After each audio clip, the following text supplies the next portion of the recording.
Every once in a while, you come up with an idea that seems like it's been done before, whether it was Netflix or PureFlix, but here we are, one that is dedicated specifically to Orthodox Christians and Orthodox Christianity. It is called Logo Cinema. Today, I have the founders with me, Andrew Stokich and Zach Delaney. Gentlemen, how are you today? We're doing great. How are you doing? Great. Listen, I'm excited to talk to you. It's no secret. I've often told people I am an Orthodox Christian. You two as well. The cross is very prominent around Andrew's neck at the moment, and Zach has been hiding his. I got mine. Yeah, Don't worry. that's actually a really good story that we could probably talk about on the podcast today. Well, it'll be great. Take us through how you decided, first of all, the name Logo Cinema, and then why you decided to create a primarily Orthodox, a primarily Orthodox streaming service, but it's not 100% theology based. There's quite a few different layers to it. Yeah, so I think I'll start off with talking about the name Logo Cinema. So we've been working on this project for a little over a year now, doing research, just making sure all the I's are dotted, T's crossed. And early on, we really wanted to make sure we had a name that was brandable, something that spoke to Orthodox Christians, but also to people who aren't Orthodox. So initially, I think the first name we came up with was Kairos Studios. Very Greek, Right. but very Orthodox. Yeah. And we love that name because we felt this was God's time for having an Orthodox streaming platform. If you want to explain what Kairos do you know what Kairos means? Explain it to the audience. I mean, this Yeah. isn't an insider conversation. This is true. That's a good point. So in Greek, there's actually two different words for time. You have chronos and kairos, and I'm probably pronouncing it totally wrong, but that's as good as my Greek gets. Chronos is what the time, like the regular flow of time is. So 12 a.m., 1 a.m., 2 a.m., so on and so forth. That's what we live most of our lives by. Kairos is God's time. It is also translated as the opportune time. Fun fact, theologically speaking, at the start of the liturgy, it's not the priest who starts the liturgy. It's the deacon who approaches the priest, who then says, "Blessed Master, it is time to act," meaning it is God has blessed the time to act. And that's kind of why, if you've ever gone into an Orthodox divine liturgy, maybe it starts at 10 or 9 a.m., but it's never really exactly 10 or 9 a.m. It could be a few minutes before, could be a few minutes after that time. It is God's time. It's not man's time. So we really loved that name, but we felt that it was a little too obscure for your average American, first of all. It might have been just a little too heady. And we then kind of went back to the drawing board. And as we were doing that, we said, well, what's one word that all Christians agree on? And as we were starting to do that research, we found out logos is like one of the few theological words that all three major forms of Christianity, Protestants as an umbrella, Catholics, and Orthodox all agree upon. And so, And just a quick end too, logos, ethos, pathos, these are all terms that even people who are maybe secular or not Christian could also understand, because it's a universal term as well. So that's how we came up with that name. I like the name. I also like the logo. There is the cross in the middle of the play button. How did you decide also on the color scheme of it? Ooh. So that's a I love fun that, fact. yeah. We have a dear friend. His name is Vanja Franek.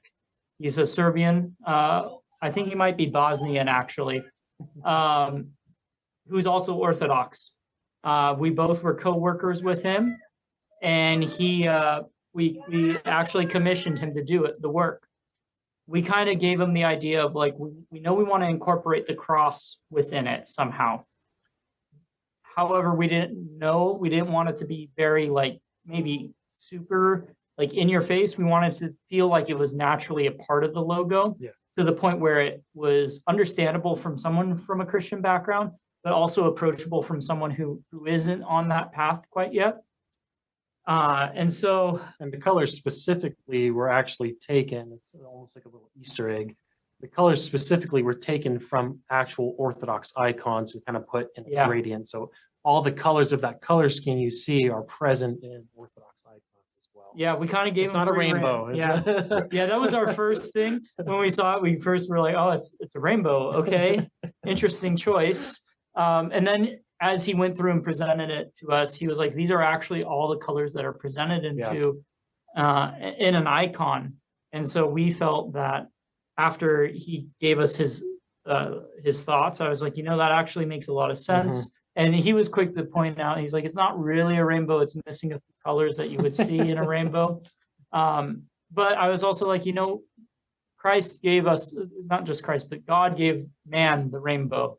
It doesn't, now we use it for different things in the world, but it was first a symbol from God to man for, hey, I'm not going to flood the earth ever again. Netflix and Disney Plus and Apple, like in a app bar. And when he did that, it stuck out compared to everyone else. And we were like, okay, this makes perfect sense. So like that is, we gave him the full creative freedom, which is actually, it's a deep part of our business as well. Like, sure, we're going to have original content and everything as we go further in this interview. We'll talk about that. But we wanted to let him show his God-given talents and the work that God has blessed him to do. All right. One thing that's interesting is that, I mentioned PureFlix earlier, and that's primarily an evangelical streaming service. And it's typically, evangelical stories aren't necessarily the same as, what, let's say, Mark Wahlberg is doing. If you saw Uncle Stu, that's definitely not a family film, but it is definitely a very Catholic film. And, in the life of Uncle Stu and how he redeems himself, and through his redemption, now he's suffering and has the health issues from all the years of abuse. And we realize that God rewards you within your suffering. So, where are we finding the balance between PureFlix and, Mark Wahlberg's type stuff?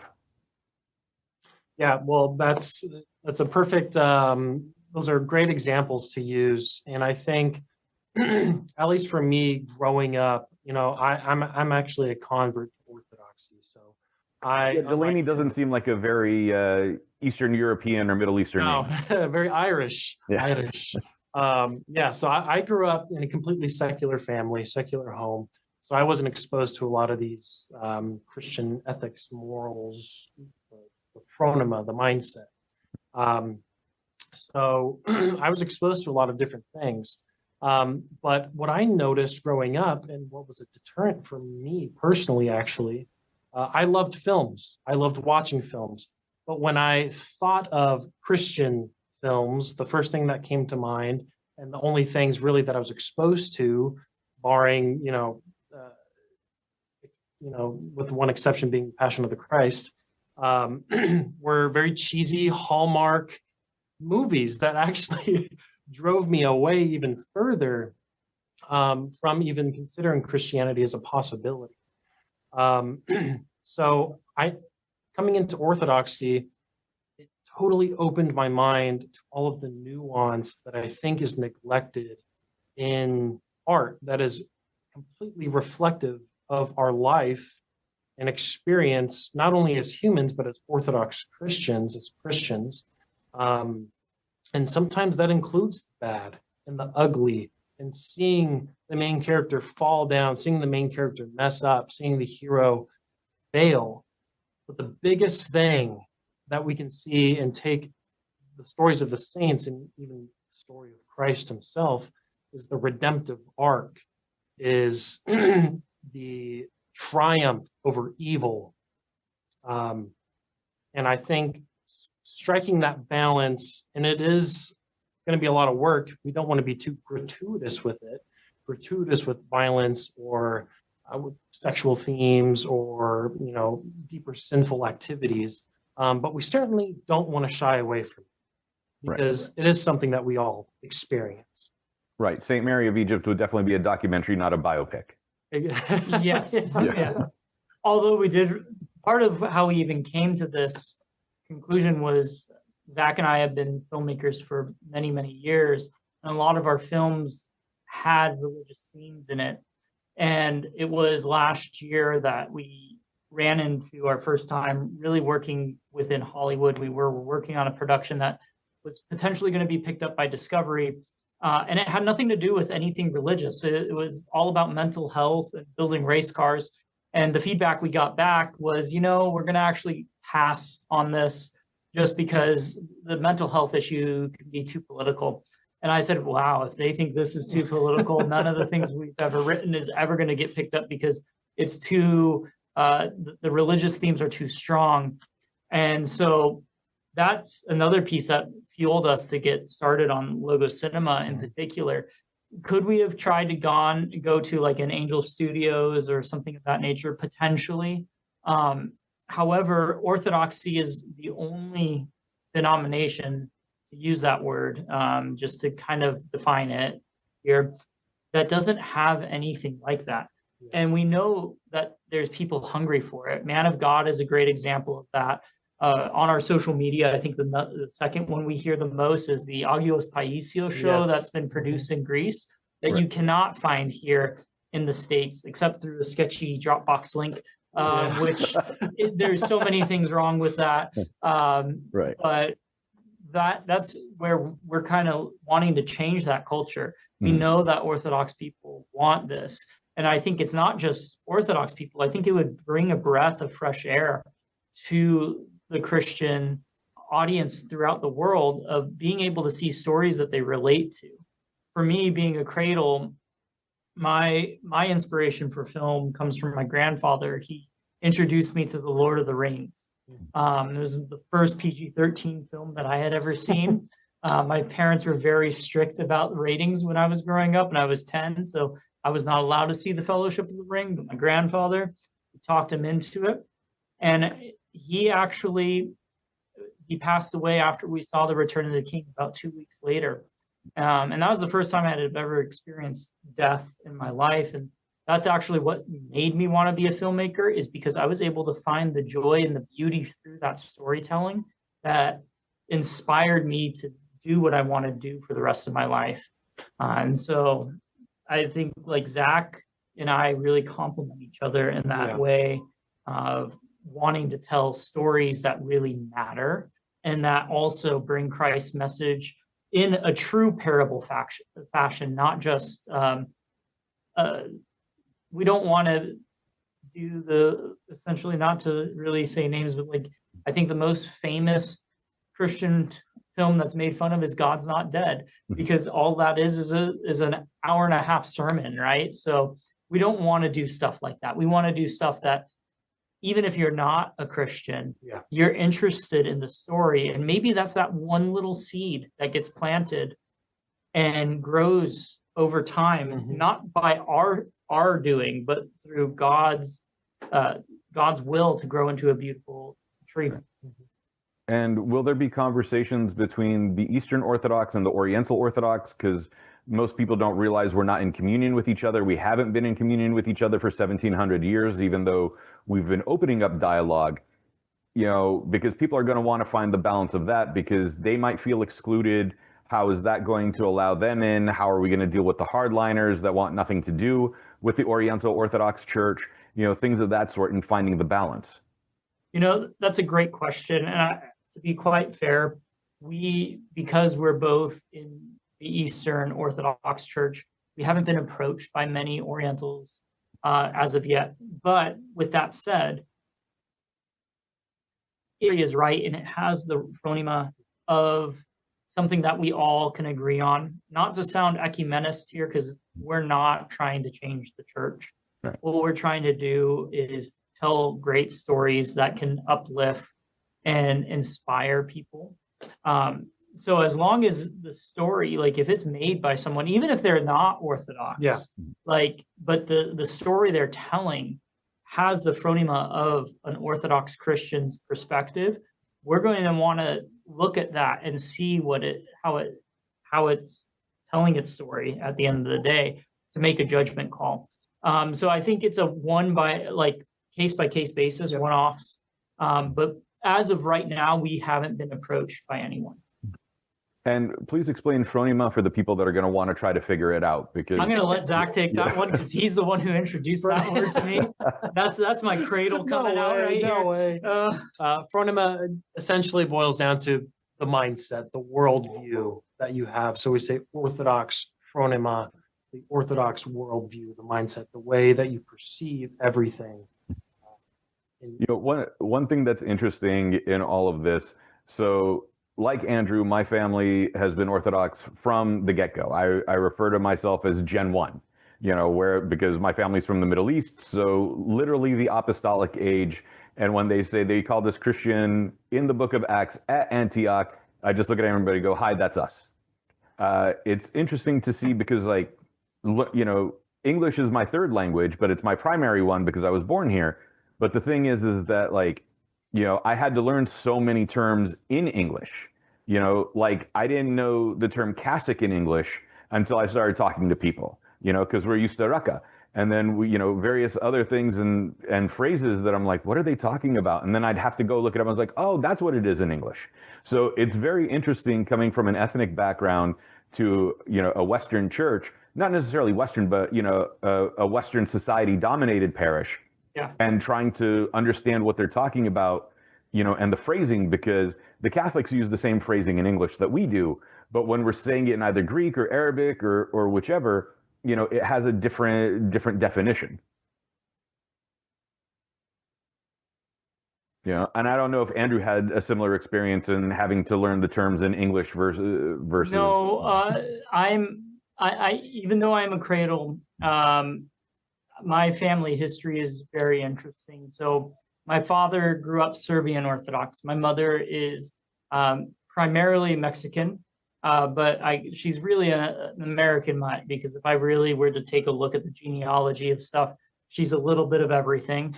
So I simplify it and I say she's Mexican and like Spaniard. But there's a lot of other things in there. With that, when my parents were getting married, the old ladies at the Serbian church were not quite happy with my father that he wasn't marrying a Serbian woman. However, they were all kind of teaming up with him, trying to tell the priest, like, unless she converts right now, like, can't get married, which the church has economia for marrying someone who is a Catholic to an Orthodox Christian. And they ended up going to St. George, which is an Antiochian parish, predominantly very much Middle Eastern, fresh off the boat. Like, the majority of people are first generation from like Jordan, Lebanon, Syria, everywhere in the Middle East. So for me, I always learn the things in English. The priest there can speak 7 languages fluently. Father Chris Salami. Wow, Father Chris Salami. I almost messed up his name right there. Yeah, Father Chris Salami. But he predominantly does it in English, which is what I would also say is why St. George is one of the largest parishes, probably close to the largest in the greater metropolitan Phoenix area, with over 1,000 parishioners on a normal Sunday. Yeah. And then on a high day, we're literally outside of the church. There's people going all the way outside of the church. It's like an Orthodox megachurch. Yeah. I can say that. Cathedral. Let's Cathedral, sorry, yes. Cathedral. But he's done an incredible job of bringing people into the church. My mother being one of them. She didn't convert until I was 12 years old. And he was the man who was able to help her cross that gap from Catholicism into Orthodoxy. And it took her time, and everyone's journey is different. So I have a great, like, what's the word here? I'm drawing a blank here. I have great empathy for people who are interested in Orthodoxy, but they can't make that jump quite yet. Because you know what? Like, God reveals it to us in that Kairos time, right, when it is the right time for us to be able to receive the fullness of the faith. So that's kind of my story right there. So to answer your question, no, I learned everything in English. That was a long story, but it was mainly in English. Right. Well, here's another aspect that I didn't learn till I was older. All right. So the term Antiochian is not common in the Middle East. Yep. All right. We're called Rum Orthodox, which is the Greek Orthodox Church. So for me, my whole life was like, oh, I'm Greek Orthodox under the Patriarch of Antioch. And to translate it to English, people started saying Antiochian Orthodox. But the problem with that is if you go to the Middle East, you can't say that because the Syriac Orthodox Church, which is part of the Oriental Orthodox Church, is an Antiochian Orthodox Church. The Greek Orthodox Church under the Patriarch of Antioch, John X, is an Antiochian Orthodox Church. So the term Antiochian is very much a Western English term, because if you go to the Middle East and you say that to somebody, they're going to look at you like you grew a second head because it's Greek Orthodox. So you're just Greek Orthodox under the Patriarch of Antioch. So like if you're in Syria, Lebanon, Jordan, and you go, oh, I'm Greek Orthodox, they automatically know that you're under the Patriarch of Antioch. Interesting fact. I didn't know that. Yeah, and then same with Jerusalem. If you say you're Greek Orthodox, they automatically know that you're Palestinian under the Patriarch of Jerusalem. So it's not, it's interesting stuff that you learn when it translates to English. Yeah, there's so much like that even me as a convert, I'm interested in and wanting to learn. And I think even just that little fact goes to show the depth that the Orthodox faith has that may be lost on Western audiences, but with Logos Cinema and platforms and content like that, we hope to bring some of that to the growing Orthodox population. There's Orthodox Wisdom on YouTube that does, short little videos using iconography as part of the transition. For a secular audience, I hate to use this term, but it's the only thing I can compare it to, would be a motion comic. Mm-hmm. Are you looking to follow their model in some of the mini docs, or are you looking to do more in-depth visual aids?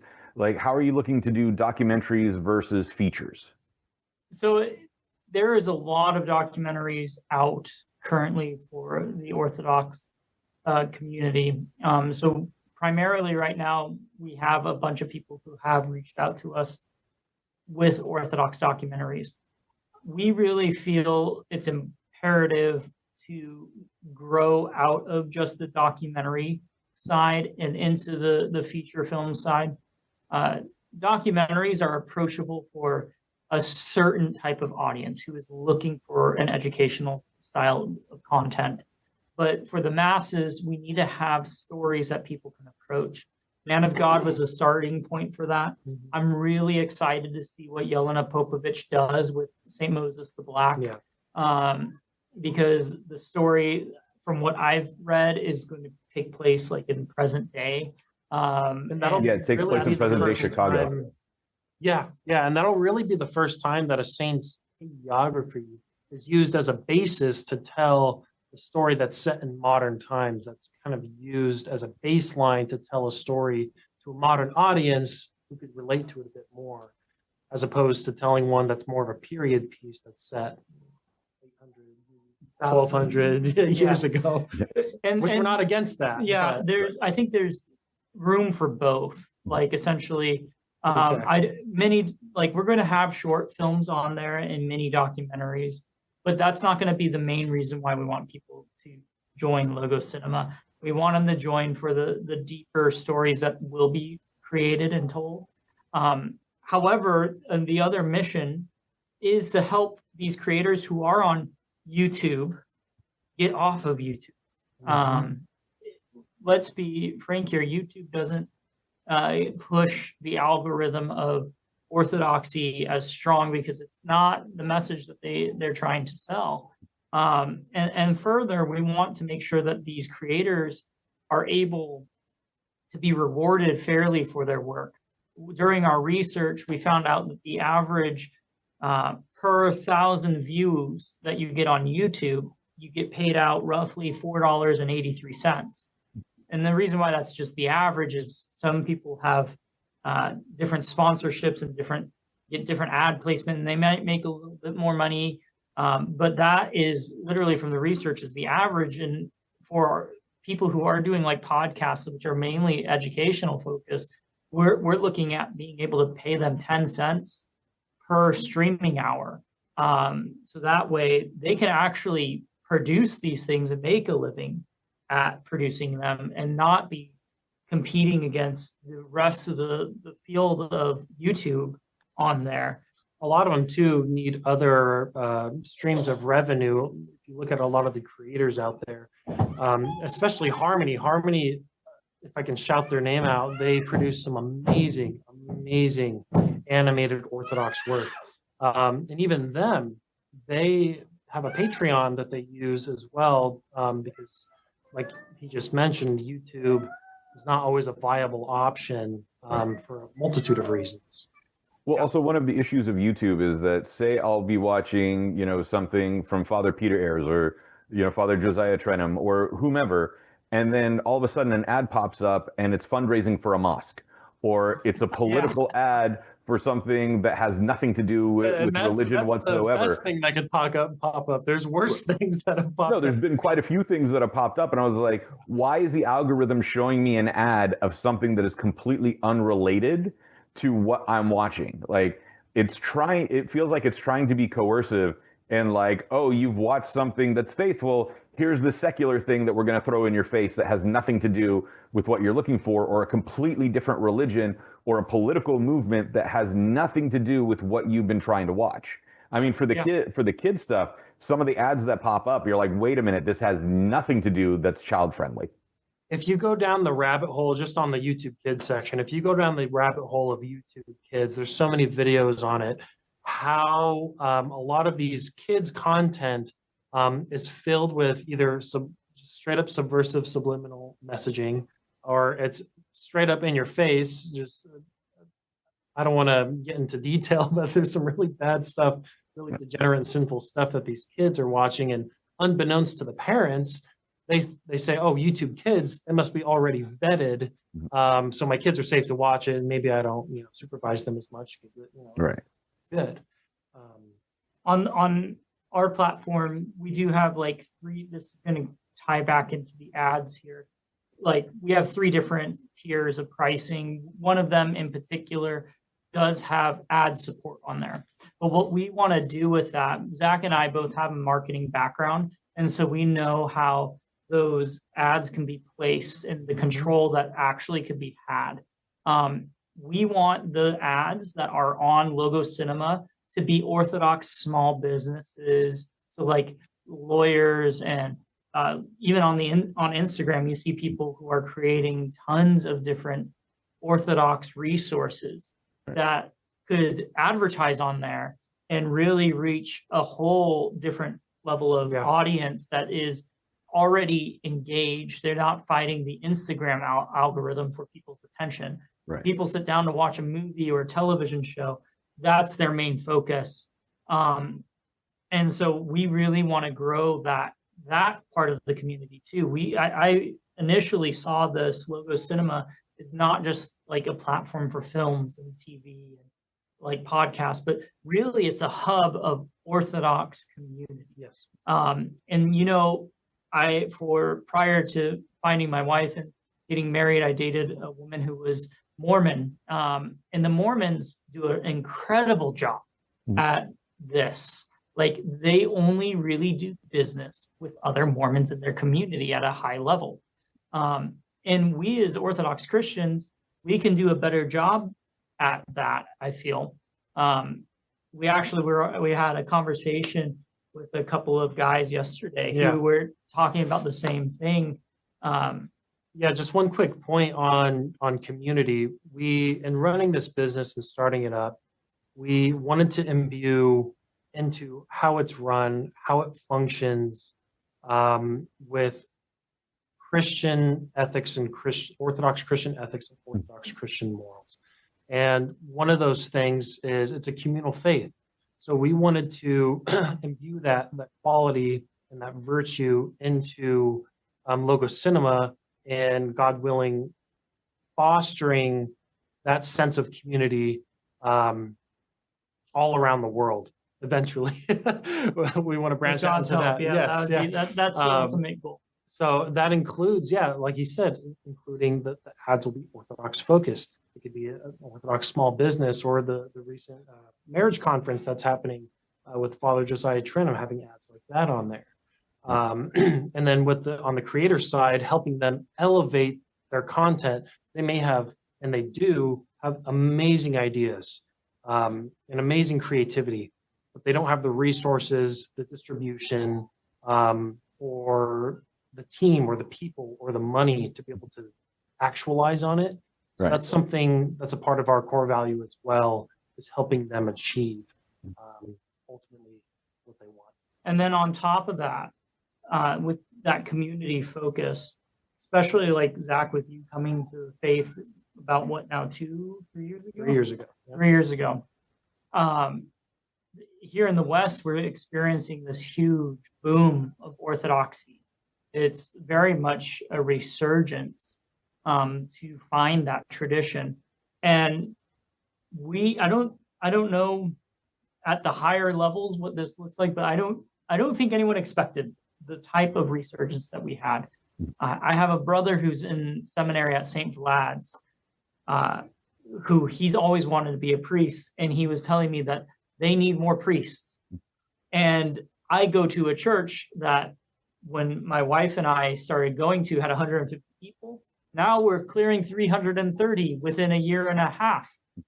We can't fit any more people in the church, but you can't turn them away. Like, that's not, you don't want to turn them away. So we need more churches and more priests. And that's a tough thing, right? To build a church is millions of dollars to do. To support a priest who can not have to work 2 jobs in order to support his family. I know from personal experience. His flock and his family. Yeah, my wife's priest growing up, he works full time, his wife works full time, and he's a priest. Now, luckily, their parish is still a mission and it's growing. And I think there are now about 120, 130 people.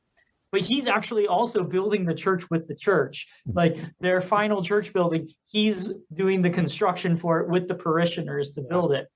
And there's beauty in that, but like, there's also this need that we need that's greater to be able to support these people. And so not only are we supporting the creators and the people who have small businesses that are Orthodox, but 10% of the profit that is made from Logo Cinema, we want to be able to direct it into all the different patriarchates to be earmarked for priests to have a livable wage, as well as being able to support building of churches. Just due to like some circumstances, maybe the parish doesn't have enough people to support like paying a livable wage to the priest. And I know that they're okay with that, but like, if there's a way we can all band together as a greater Orthodox community from around the world to support all of each other, like, this is a vehicle that we could do to essentially use that. So how do we break down those walls? I'll give an example. When I was in college, which was quite a while ago, we went to a Russian festival in San Francisco, and a buddy of mine sat there and he said, "Oh, I want to talk to her, but I can't." I said, "Why? Are you scared?" And he looked at me and said, "No, she's red." And I had to pause for a second and realize that he was still talking about the red and white revolution and going, well, she goes to a red church, I go to a white church. We can't have that interaction because of the political divide. So even just in Russian Orthodoxy, when it was the red and white divide, there was still issues there. How do we go past that and go, you know, instead of people going, how come they helped the Romanian church and they didn't help the Serbian church? You know, the Albanians are now becoming more Christian than Muslim. This is the first time in, what is it, like 900 years that Albania is more Christian than it has been Muslim. You know, how come the Albanians aren't getting the reach? Like, you know, how do we break down those walls and go, no, we're helping the entire community from the inside out? I think that's one of those things that people just have to do it. Like, I don't know, because this is the first time I've ever been in this like perspective, but I've always been someone who has been very active pan-Orthodoxy, mainly because I would say my heritage made me so. Mm-hmm. Being Serbian and Mexican descent, I wasn't ever fully Serbian, but I wasn't ever Arab, but I learned enough about the Arab culture to be, my friends said, honorary Arab. but I was also not So that just means you're late Greek to enough. everything. What was that? That just means you're late to everything. Yeah, yeah. But I also wasn't Greek enough or Russian enough. So like for me, I want to embrace that entire, like the differences that make up all our different cultures that are within Orthodoxy. So what makes us really unique, I think, as Orthodox Christians is that we have the church as a foundation, that I could go to a Russian church and understand the liturgy, go to an Arabic church, understand the liturgy. We're praying the same thing. We're worshiping the same exact way, but there's all these little traditions that make it really special to learn, like how those people live. It really shows you the human side of that, and it's a great example of true Pentecost in that sense, because Pentecost is when we were able to speak to each other, even though we didn't understand the language. When the apostles started speaking, every person who heard them in their own language. We use the term speaking in tongues, but that's the real crux of it, is they were able to understand at the same time. The apostles were saying things, and it didn't matter what language was being spoken, they still understood. And so I think we just need to do it like that. Like at the end of the day, like let's go ahead and drop the meme of Shia LaBeouf in there saying, just do it. Right. Just do it. Yeah. No, and it's true. Like when one of the monks brought a piece of the cross from Mount Athos over here to Southern California and was at the Romanian church, I went to the service and the priest handed me the book in Romanian and he said, read. And I was like, I need the English translation. I'm not Romanian. But it still felt very comfortable and casual to just be dictated, to the point of like the priest was like, no, I expect you to read. I expect you to be a part of this, you know. And even though it wasn't a language I could speak, at least, you know, he was willing to incorporate me into what was going on. Yeah, and that's super important for, especially with everyone who's coming into the church here in the West. We can't lose that identity, which we shouldn't, because if we want to look at, when we say the West, I think that's a broader term, but I'm going to focus on America here. America is a melting pot. And what makes us work is the fact that we are all different, and we can, in the right frame, experience someone else's culture, embrace those differences, and see the human in front of us. And I think there's a lot of like that could be turned very political, and it has been in the past, but that's not the right framework to view that in. The right framework to view it in is we're all brothers and sisters in Christ within the church, and we should celebrate those small t traditions that each different person celebrates. So, and I think one of the issues comes from, and certainly don't want to turn this into a political conversation, but one of those problems, I think, Orthodoxy proves that you can come from, as we've been saying, Greek, Russian, Romanian, Serbian, but then still be united in Christ. And I only think it's when you put the political identities above your Christian identity is when there's a disconnect and such division to be drawn. Essentially, it works when you put Christ at the center of everything. If we're all looking towards Christ, everything works out. It's the same thing with anything in life. If you put God first and you let God be God, not giving up, letting go of the wheel, but like working with God and making him the commander, it will work itself out.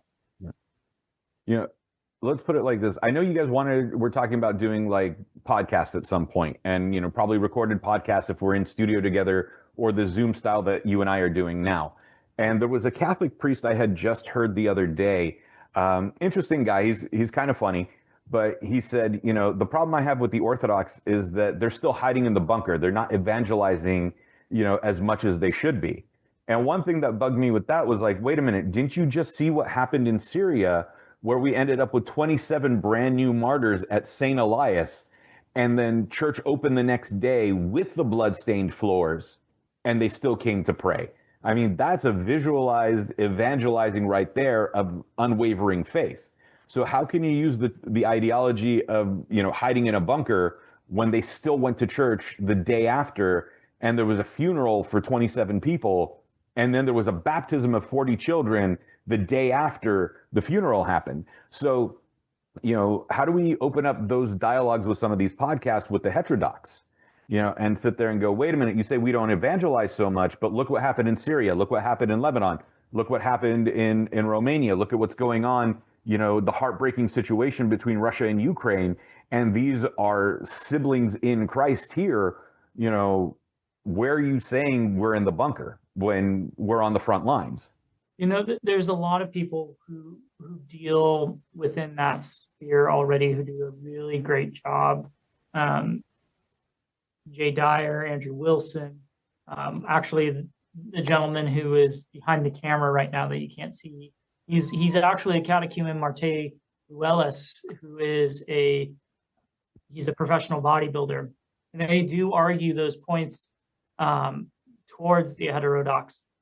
I think where Logos Cinema maybe sits in that is story is a very unifying thing. And especially when done right, it transcends not just the story you heard, but it goes deeper and it transcends its story. Zach, I'm going to let you kind of hop in here because I know he's biting at the apple. So Zach, go ahead. Well, just a quick point. I think a lot of those stories aren't presented to people in the West, unless you're already in those Orthodox circles or are tuned in to events happening over there. People aren't hearing about that. Certainly not a lot of Protestants, maybe Catholics are tuned into it. Unfortunately, a lot of that falls on deaf ears and blind eyes in the West.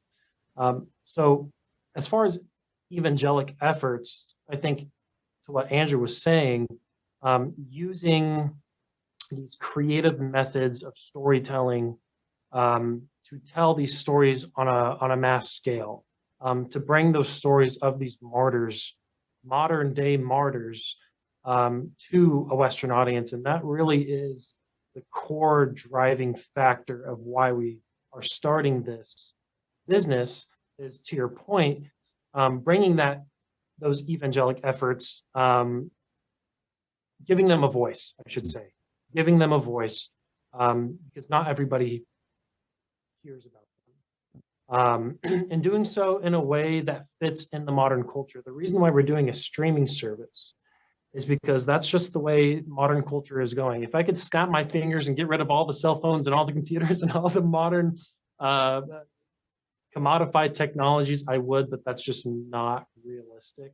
So we have to, and I say this a lot in interviews and when I talk to people about Logos Cinema, we have to play on the same grounds that all of our competitors or enemies are playing on. Whether we like the medium or not, that's where the battle is being fought.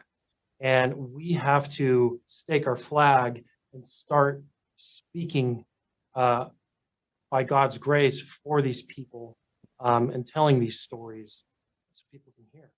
Yeah, and on the technology piece, I actually heard Jonathan Pajot at his Symbolic World Conference last year I think it was focused on AI and talking about like not just the dangers, but also that there's a really hopeful piece in his talk about this thing is here.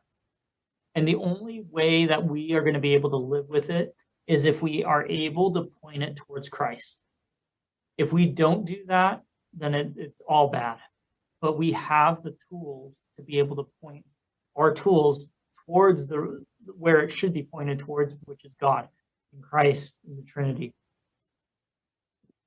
And with doing that, the streaming service itself, are you developing an app as well that's going to be run on tablets, phones, smart TVs? Yes. Or, because, sometimes people, it's just the website. So we got to find the balance between the connection. No. We don't want it to be just a website. And we won't get into the technical reasons behind that. But we, from the very beginning, said we don't want it to be just like another YouTube. It's not going to be just the website you can go to. We will have a website. That way, if you are on your laptop and you want to watch something, you can go on the website, log in, and stream.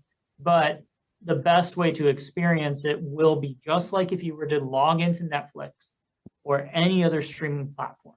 You go to the app, you go and tap on it, and there you go. You have the curated content for you. Like actually part of with the software provider we're utilizing, it was algorithmic based suggestions were incredibly important to us, mainly because if you're someone who's new to Orthodoxy and you download the app and you just watch one film that you're like, oh, I saw the trailer for this, I really thought it'd be cool. You watch it and then it pops up at the end like, hey, if you like this film, you're gonna like this and this.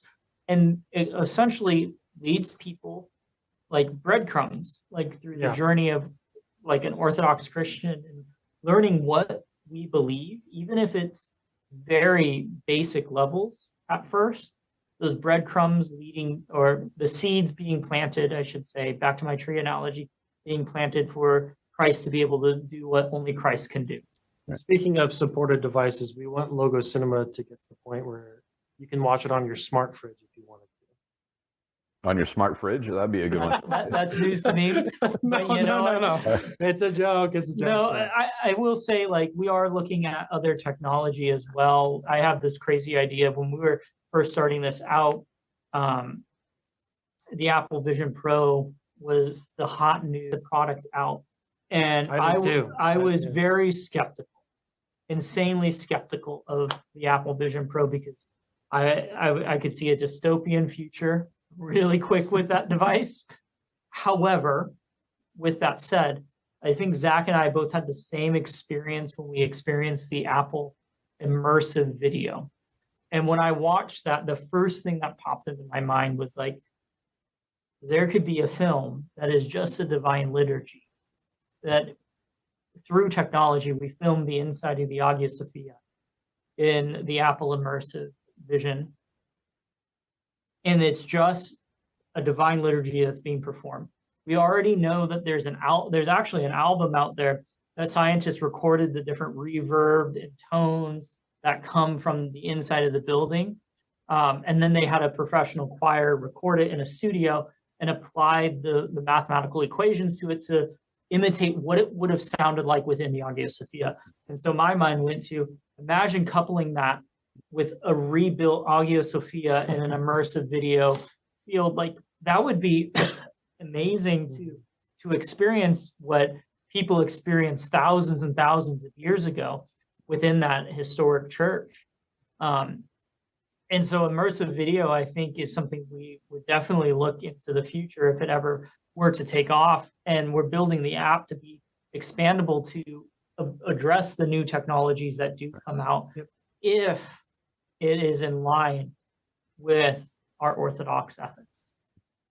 Going back to Zach's smart fridge idea, it's just his way of putting Lenten hymns on the door as you try to forget that it's Wednesday and you're looking at the chicken. Sing while you're cutting, like you're cooking. You can watch it in your Tesla. You can watch it on your smart fridge. Yeah. No, we also don't want people to have this replace church. Like, right. 100%. When we first launched, we actually had a gentleman comment on our first post about this is the wrong telos, which is define telos for me, Zach. Telos is the endpoint, the final goal, the ultimate purpose. Yeah. And we were like, look, what you're saying is not wrong. However, like us not wanting to do, like people are going to still consume content. They're going to still go and watch like a movie on Netflix or Amazon. That's not going to go away. Like, why not give them an alternative that heightens their spiritual life, that is something that they know is not going to be bad for their soul? But it also can spark conversations at coffee hour. I think Zach and I joked about coding into the application, depending on your time zone on Sunday morning, the app will lock you out and say go to church during a divine. I like that. I like that. You should be going on. And that's then, like 20. That's like 50% joke, 50% serious. Yeah. We figured. I texted my brother who's studying to become a priest. He's like, you could probably do that one time, but like, Pascha, yeah. He's like, but people might just get annoyed with you. But I really like it, like Zach was saying, 50% joke, 50% truth right there, because we don't want this to replace you going to church. This should be something that is supplemental to your church life first and foremost. So this is the companion piece. What is that? This is the companion piece. Yeah. Yes. Yeah.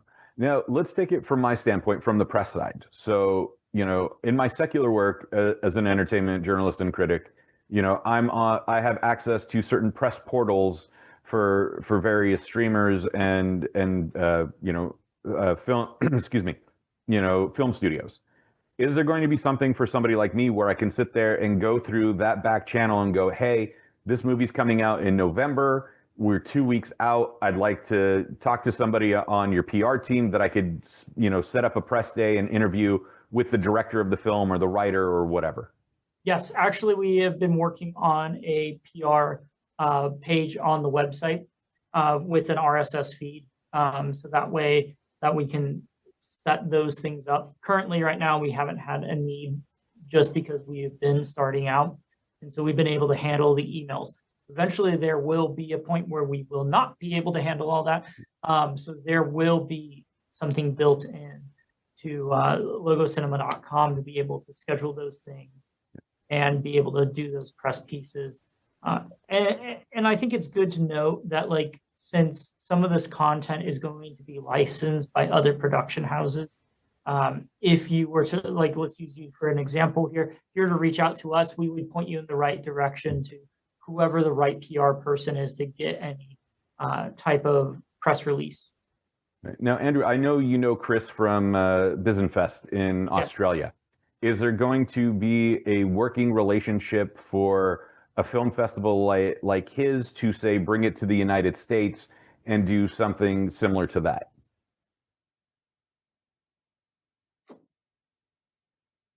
I'm not at liberty to say right now. Okay. I know Chris really well, and there have been conversations had, but we cannot say definitively yet, just because I want to honor Chris and let him break that news. So I know you don't really edit these things. No, it's all right. We'll just say it's an open discussion.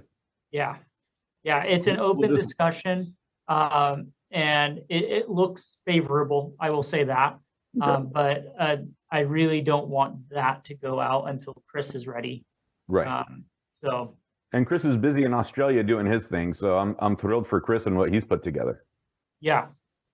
You know, as things continue to progress and we're looking forward to it, will you also be taking submission ideas? Like, will there be like a writer's submission?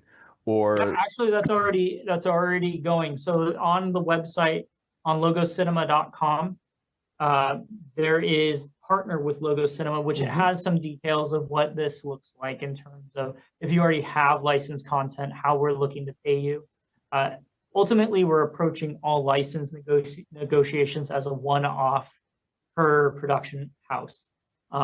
What is on there is pretty much what we're working off of. However, there's different needs for different production companies. So we want to talk with those people first, see what they need in order to make that work.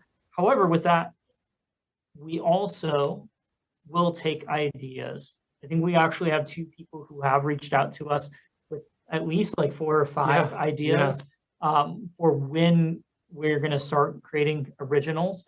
And if it works out that they're able to get funding before we can make originals, we would love to just license the content and give them a distribution outlet, because that's kind of half the battle. If you don't have a distribution outlet, you're not going to get funding for your film.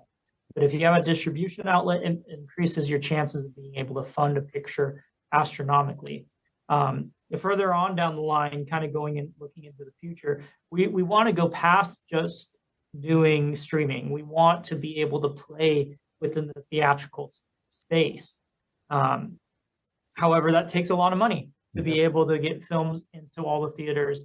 And there's a lot of major players that are not Orthodox, let alone Christian, who control the majority of that. And so it's a very expensive game to play in the theater space. But our goal is, if Logo Cinema is successful, we're going to be able to get films into theaters to continue that community in person, not just one-offs. Yeah. We want to eventually, God willing, move into these cultural spaces, not be in our little niche corner of the internet, but eventually move into the Harkins and have it be a normal thing to see on the, when you walk up to the Harkins, you see all the showtimes playing. Oh, cool, there's an Orthodox movie playing. Oh, cool, there's two or three Orthodox movies playing. To see Orthodox movie posters, to just have that be a normal part of the zeitgeist, which it really isn't right now. So to slowly move into these cultural spaces to normalize it. I have a working relationship with Angel Studios. I've gotten pull quotes from a couple of their films. I did for Cabrini. I also did the press day for that. I just did the press day for the senior, the football film, and several others.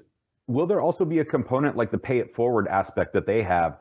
Like if someone can't afford a streaming service, you can like fund somebody to have a month's worth of streaming through them, or anything of that sort, something that's sort of charitable in that regard. That's a great idea. We haven't considered that yet, just because we needed to build a working application first. I will say Angel Studios is unique in that aspect, mainly because they weren't really a streaming service until this year. They were first and foremost a website where you could go to vote on the films that you wanted to get produced. So they approached it from a little bit different of a market, and now they're entering that streaming market as well. But I would not be opposed to having that. I just think we're so early on in launching this that the only way this works is if there is enough revenue generated to run the business, to be able to support the creators, to support those Orthodox small businesses. And it's something we could consider. I'm not sure necessarily how we could do that quite yet, but I would not be opposed to it. I don't think, Zach, you would either. No, not at all. And in fact, we've already had conversations early on about what it might look like to provide a subscription service for, say, an Orthodox men's group at a church, or some of these youth groups or something, or even a parish, like even offering like a parish-wide subscription or a seminary-wide subscription. Like we do have that outlined in the business plan for something of that nature. But in terms of like a pay it forward, we haven't built that system out yet. So I'm not sure what that would look like, and I don't want to make any promises that we couldn't deliver upon. But in terms of group rates, eventually we do want to come out with like a family plan where multiple devices can be streaming. But where we stand currently, we're wanting to get this out to everyone first and foremost. And so the best way to do that is to keep it simple. Like kind of like the saying goes, keep it simple, stupid. Yes. Yeah. And so I really don't want to try to make it too convoluted and give people love choice, but there's also the paralysis of choice. If there's too many options, analysis paralysis. Yeah, like it makes it too confusing, and I want it to be very straightforward and easily understood for the consumer. And also, our prices are very competitive within the industry. Like from our research, we're actually probably one of the least expensive options available on the market, like in general. And that was part of the original goal. We said we want to try to keep it around the price of a cup of coffee, because people will be like, yeah, I usually buy a coffee a day, but this you're getting essentially something for the whole month for the price of one coffee. And that's something, especially in the economy we live in today, it's super important to not be charging an arm and a leg. Like we could look at Disney just raised their rates. I think most streaming platforms have raised their rates exponentially. Right. And so we really want to try to keep that cost down so that way everyone can access it if possible. Would there also kind of be a crowdfund component? Like, I don't know if you're familiar with Legion M and how they have their buy-in for the films and it's funded through the crowd sources, and then you'll have like, you know, a scroller of 80 people or 150 people that were donating to the film to get a producer credit on it. No, we haven't considered that for a couple of reasons. It goes back to that keeping it simple. There's a lot of legal stuff that goes into investing into a film, and we want to leave that to those creators that are licensing the content. Anything that's Logos original is going to be essentially paid for by the profits that the company generates.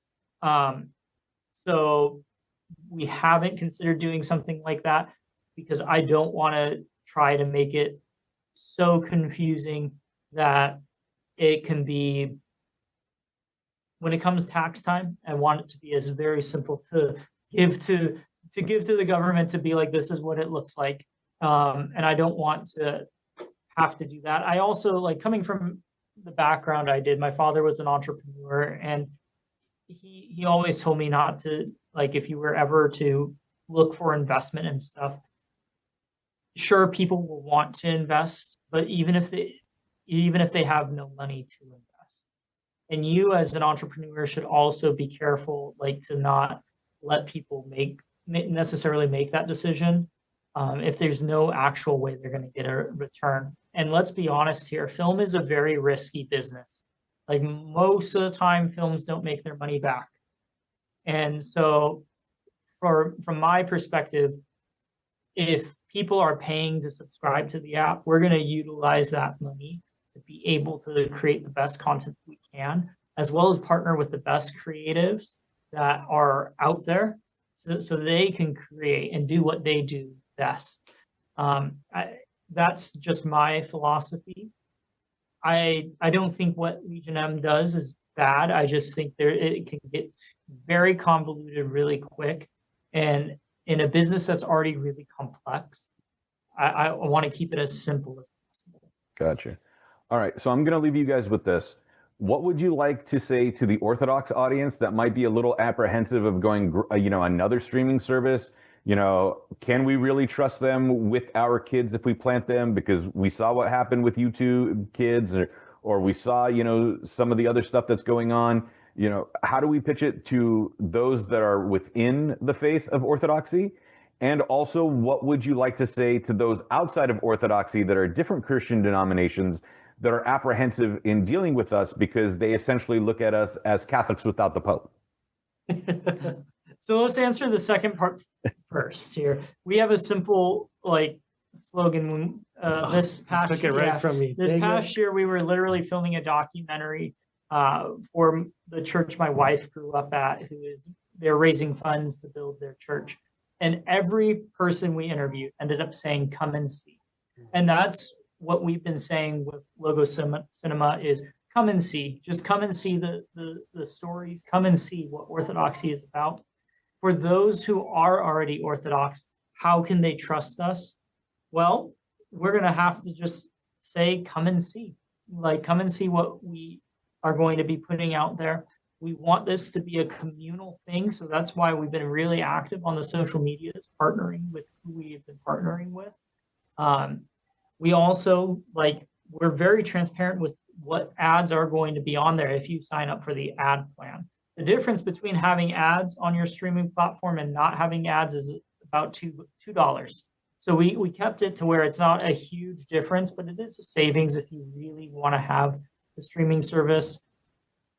There is going to be ads, but know that we are partnering with Orthodox Christians to promote their products first and foremost. There is a gentleman I've been working with on our social media. OSB Alliance is the name of the Instagram. And his whole idea is to show people all the small businesses that Orthodox Christians are creating. I called him the other day and I told him, I was like, hey, while this is launching, there's going to be an opportunity here for you to be able to have a different route to promote these things. And so we're really active in the community, not just within Phoenix, but I would say for me, it's all along the West Coast. Yeah. Zach has, his spiritual father is in Sedona, Father Sebastian Craffy, but he goes to a church down here, Father Chris as well, right? Yep. So we're not just Orthodox in terms of, oh yeah, you chose it, I was born into it. Like it's our lives, and we really want to make it a part of our full life, not just in what we do professionally. It's a way that we can literally take the church and use our skills to better the church. I don't know if you have anything else to add to that, Zach. Just two things. One, on the more pragmatic, practical side of things for maybe Orthodox Christians who would be a little more hesitant or apprehensive based on what they've experienced with other platforms. I will say, one, we will have sort of clergy advisory board to essentially keep Thank us, you for reminding me keep of that, us in check and the projects in check. Especially for the more theologically rich or in-depth projects that will be on there. So it's not just us relying on our own understanding of things, but essentially consulting clergy members. And on the other side of things, totally forgot what I was going to say. So that'll be my final point. Gentlemen, remind everybody where we can find you on social media, the website, when we will be able to get the app for Apple and Android, and take us home with that. Yeah, so you can find us online on the website, logocinema.com. Actually, that's probably one of the most important things. On there, you will find there's a little form.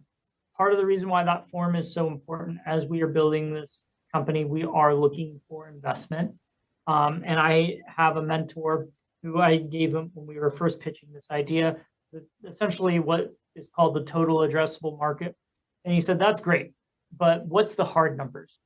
And I was like, that's a great question because here in the United States, it's really hard to account for how many actual Orthodox Christians there are. It's a little bit easier overseas, but it ranges from, there's studies that say 1 million and there's some that say 6 million anecdotally. So it's like, okay, where does that fall? So when I got that information, I said, you know what? I can put up a form on the website and we can see how many people fill out that form. We protect the data. We're not selling any of that data. But if you submit that form, that gives us hard numbers to say, hey, this is how many people are actually interested as of today. And that helps us a great deal because that allows us to get more content to be able to license. It allows us to spread the message further. Further, you could go to our social media on Instagram or Facebook.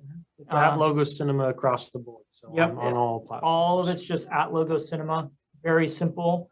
No multiple things to remember. And we'll be posting. We're primarily focused on Instagram, but there is a Facebook component to that, and YouTube. Eventually, we'll end up placing trailers on YouTube and things of that nature of products. I should say projects that are coming out as well. Further, if you have any other questions, don't hesitate to reach out to us. Our email is on the website. Zach and I both get that email, so we will definitely respond to you. We're very responsive on social media, so please don't hesitate. And I highly recommend if you want to go to any of the festivals, whether it's a Balkan festival, whether it's going to be strictly Serbian specific or Bulgarian specific or Greek or Lebanese or whatever, get the ad tier, figure out which churches are doing their festivals, and I'm pretty sure all of them are going to start advertising with you guys like, hey, the Greek festival is going to be over here in September. This, the Russian festival is going to be over here in November, et cetera, et cetera. Yep. Gentlemen, thank you so much for your time today. Logocinema.com, Logo Cinema on Instagram and Facebook. Check them out. They are very reasonably priced, and I'm looking forward to seeing what comes in the first quarter of 2026.